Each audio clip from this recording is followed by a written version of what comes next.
The way how a man handles rejection from a woman that he deeply cares for reveals a lot. Does it lead to emotional collapse, identity crisis? His life suddenly stops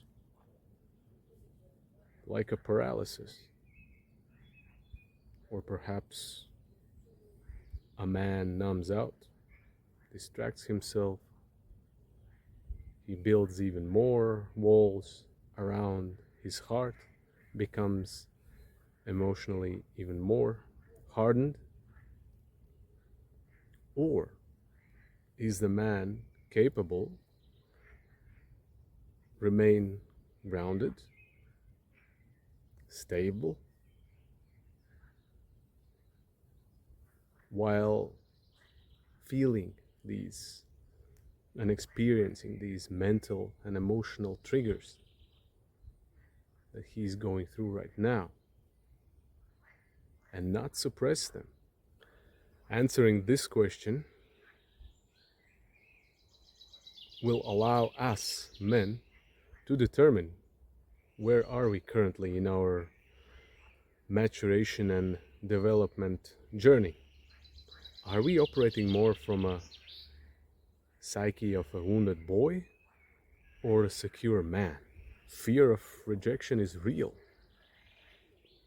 If you are currently finding yourself struggling with rejection mentally and emotionally, then this video is for you. Not as a way to bypass the emotional pain, suppress it, but to genuinely find self-empowerment in all of this. I will show you in this video that rejection can serve you. Now, I've noticed one thing in my journey. The younger and less matured I was, the more crushing the rejection would feel, and I would experience it. And as a result, it would have greater negative impact in my life. But at the same time, it was also a paradox that the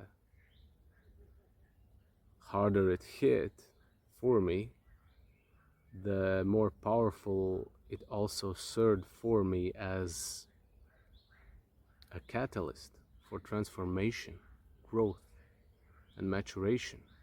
Why rejection feels so devastating to many men? I will tell you why. The lack of individuation.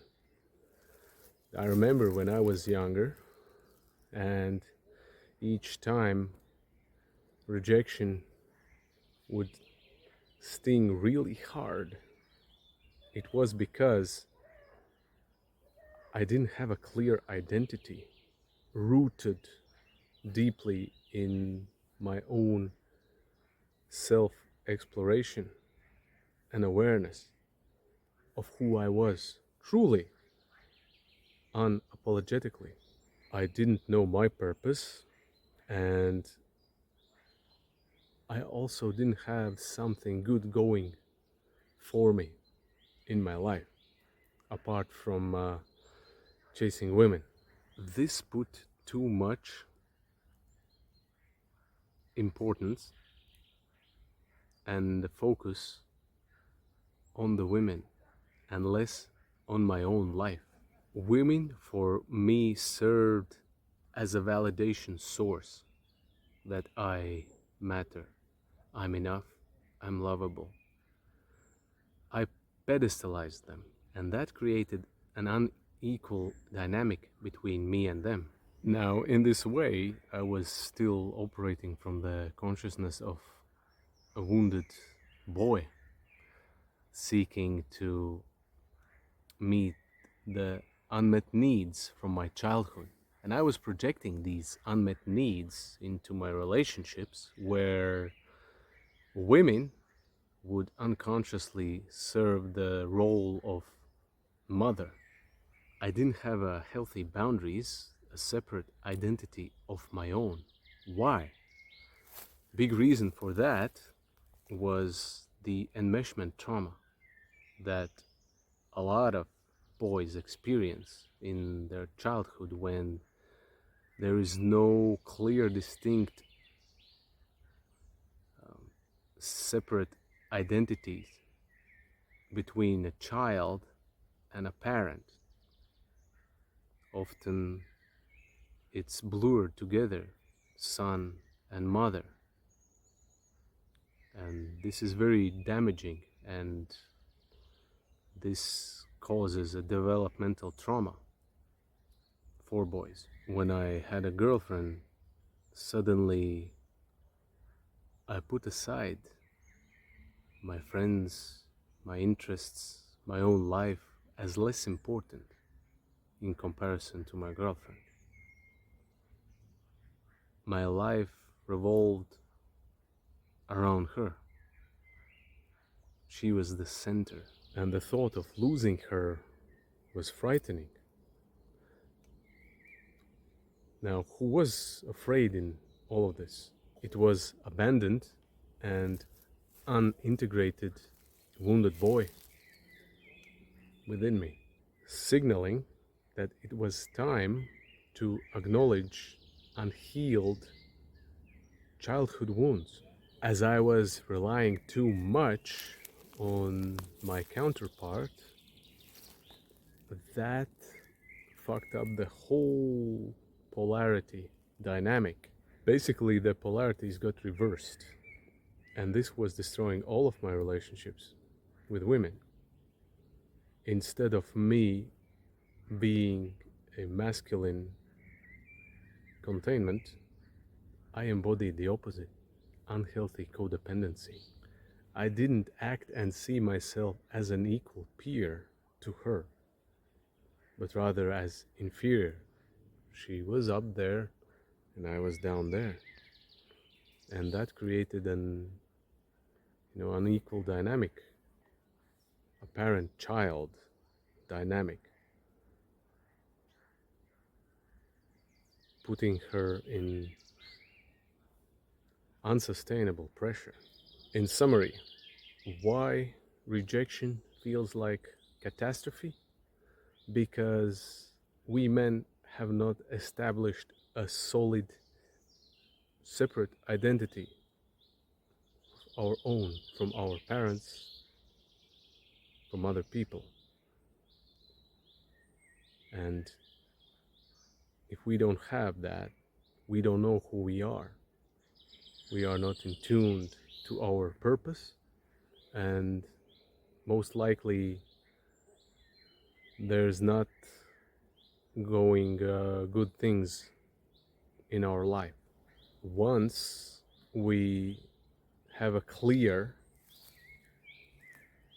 idea of who we are and we live according to our values, and we honor and we fulfill our authentic needs, then we don't feel as unworthy anymore. We have other good things happening in our life apart from chasing women. We're not putting all our hopes, unfulfilled dreams to this one person, hoping that she will fulfill all of that for me. There is a more empowering and more healing approach how to receive and process rejection. This is an opportunity to dive deeper into your individuation process, who you truly are, before you decide to form an attachment again to someone,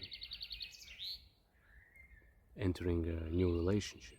It is an invitation to ask yourself questions of who am I? What are my values, true desires and needs? How I want to live my life? What is important to me? What is not important to me? What are my priorities? My core principles? If you were enmeshed with your parent and you grew up not knowing who you are, then this is the moment where you can cut that energetic cord, that parental conditioning that is no longer serving you. Now you can start to rediscover your true core self. And this process can trigger all kinds of feelings and emotions to you. It might be scary. Perhaps you might even feel guilt, like you're betraying someone. Yeah. Who am I to do this? How dare you? Different types of voices and narratives can pop up as well,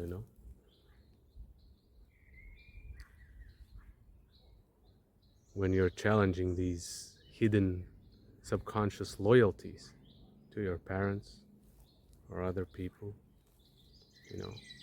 So often we take on someone else's identities, beliefs, principles, social norms, and we become invisible because it's not who we truly are. This is the time to shed all of that, like a snake's skin, layer by layer. Challenge, question the ways, the old ways, how you used to live. Is this truly who I am? Does this resonate with me? Or it feels foreign, alien?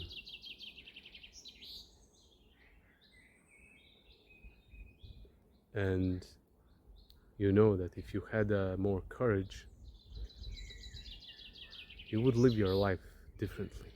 When a man is still fused with the maternal conditioning, a woman can serve as a source of permission, regulator of self-worth,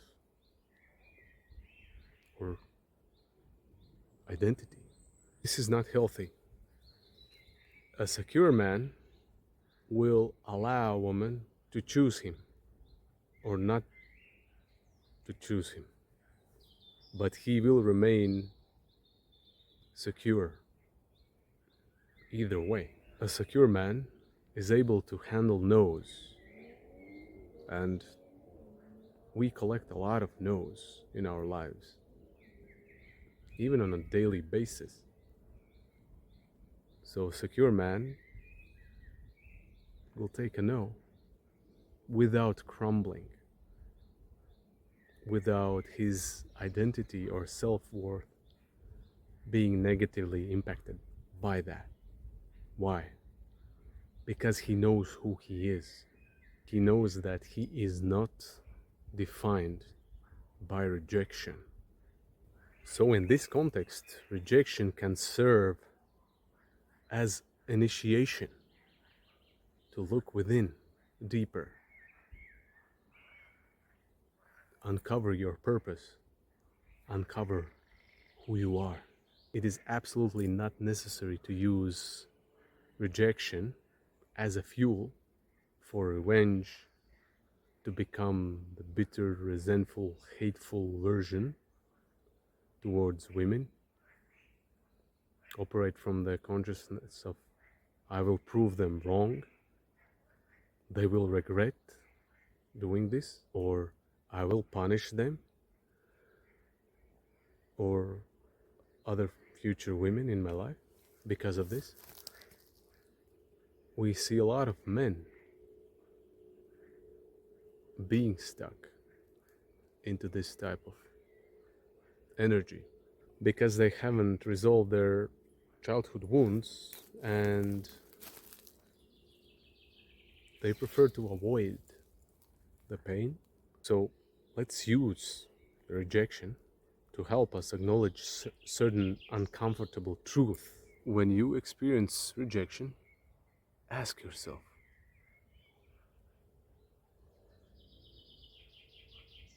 what is life calling me to do right now?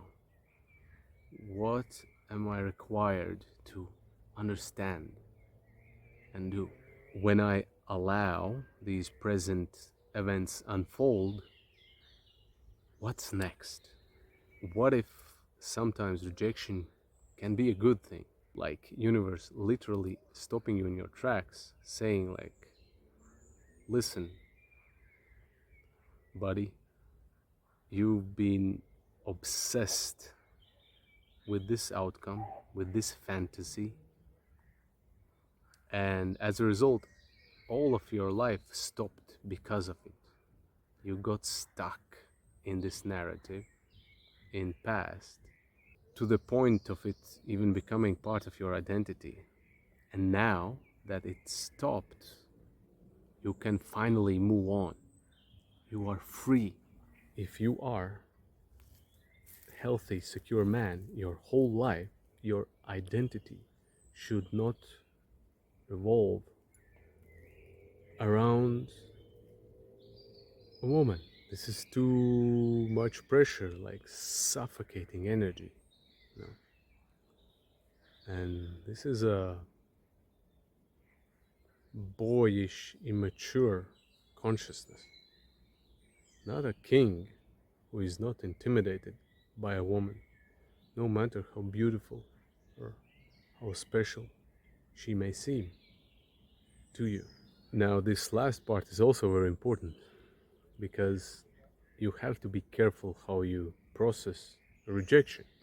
Like, for example, when something unwanted or painful happens, many people just choose to mentally reframe it and just bulldoze over it, bypassing the emotional experience, suppressing it, denying it, just disassociating from that part of you. It is a coping strategy. The intention is still self-empowerment, staying in control or in power, but in this case, what is happening is that people are hiding or covering up the vulnerable aspects of them, which are related to feeling emotions. When a secure man experiences a rejection, he still feels the emotions. It might not feel good for him. He might even feel pain, but his whole life will not crumble like house of cards. Yeah.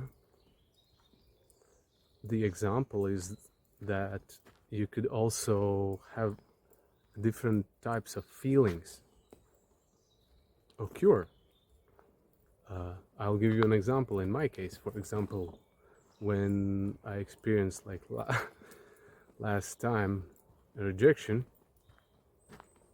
what happened was there were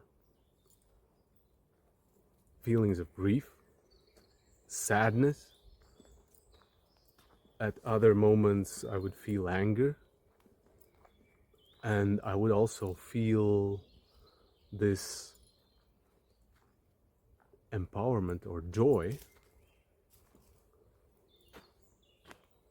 because I recognize that this gives me a permission to truly discover who I am, be more bold with the actions that I didn't dare to take in the past. So one feeling doesn't rule out the other. You could have different types of feelings at the same time. And in my experience, a genuine quality insights about certain situation come when there is no resistance, like you've literally focused on something else, you don't think about it, it's not on your mind, maybe you've forgotten about it in the current moment, and then it suddenly comes. Like previously you didn't have an agenda, or you didn't really try hard from your like ego to come up with specific answer or solution, like none of that. The insight comes when you don't focus on that. It just comes, and then it's like, and the feeling or the energy is light in comparison to the egoic attempts. Those often feel like resistance, heaviness, like huge effort but no result, that type of thing. Life will bring us countless catalysts, triggers, and we can use them as a tool for feedback, which can help us with our transformation and our maturation. Become co-creator with life together, and there is a intelligent divine design behind it, and life will often bring you what you need to acknowledge the most in the current moment, whether it's your unconscious shadow expressions or something else. Let me know, guys, in the comment section below, what are some of the most important insights that you've had from experiencing rejection, and how has these insights shifted your life.